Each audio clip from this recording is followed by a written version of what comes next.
So then CM Punk retweets a guy who says this: killing ratings. CM Punk killing ratings since TLC.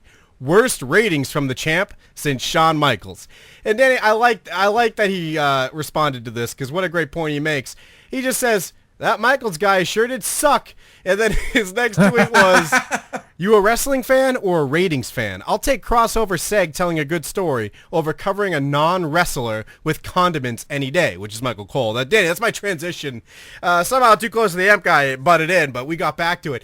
But Danny, yeah, and here's the thing. Now we're getting ads at the fucking show. Hashtag heelish, hashtag heelish, hashtag heelish. Saying like, oh man, why did everyone's talking about this just because CM Punk retweeted one of them. So, Danny, go ahead. I'll let you handle this. People always do that where they look at the ratings and then they look at who was the champ during that. And I think there might have been a time where that was applicable to the situation, but I don't think it is anymore, especially when you take like, Punk is often in the middle of the card. He's clearly not the main guy they're pushing. And that's kind of how it works right now. Just because one guy's your champ doesn't mean he's your main storyline. And people don't always, it's a 2-hour show. I mean, people don't tune in the whole show just to see the champ. So if the rest of the show isn't entertaining people either, I don't think it's a thing on the champ, because all everybody wanted for years was guys like CM Punk and Daniel Bryan to be on top. And now we have it. You can't be like, well, the ratings are bad, you should get them off of there. Like, they're doing fine. They're doing great as their characters. They're putting on great matches. There's something about the rest of the wrestling world, which is all on a low right now, that's not grabbing people. So I don't think you could ever blame one guy. WWE is the brand.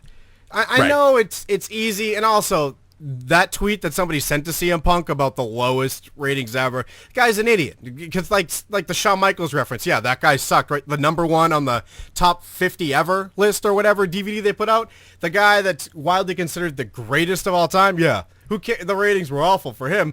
It's not the champion's fault, especially today. You can make a case in the 90s, but today it's the brand. It's the industry. It's WWE.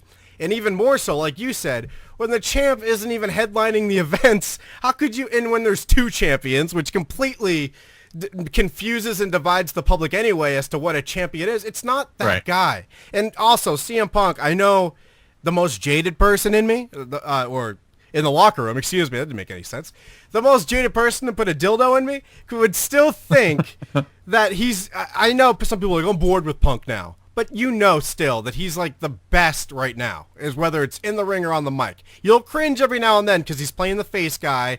And as he does the ball humor jokes that they're kind of Cena-ish at times. Borderline Cena jokes. At least he's not yelling loser like that.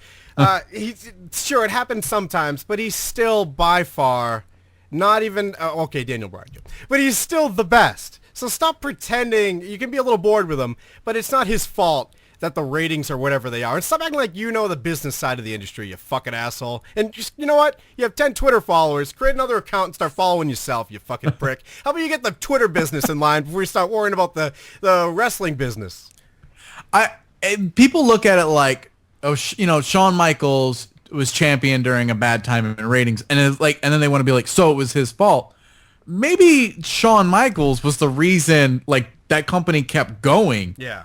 While he was champion. If you take Shawn out of time, because it's kind of a low point in wrestling, even though I ate it up. It might have been because of the age I was at the time. No, Danny, I'd watch every minute of wrestling they put on TV. I'm interrupting you. I'm breaking the law. I'm breaking the rules right now. I'm that other character who doesn't know what's happening. Danny, I liked Shawn Michaels. Continue. No, you're right, because no, and you call that a low point. It wasn't for WCW at the latter end of that year. That's when they should have fucking destroyed. They were killing them regardless, and they probably would have killed them if it wasn't for HBK. So I'm going to go ahead and make your point again, and then let you continue.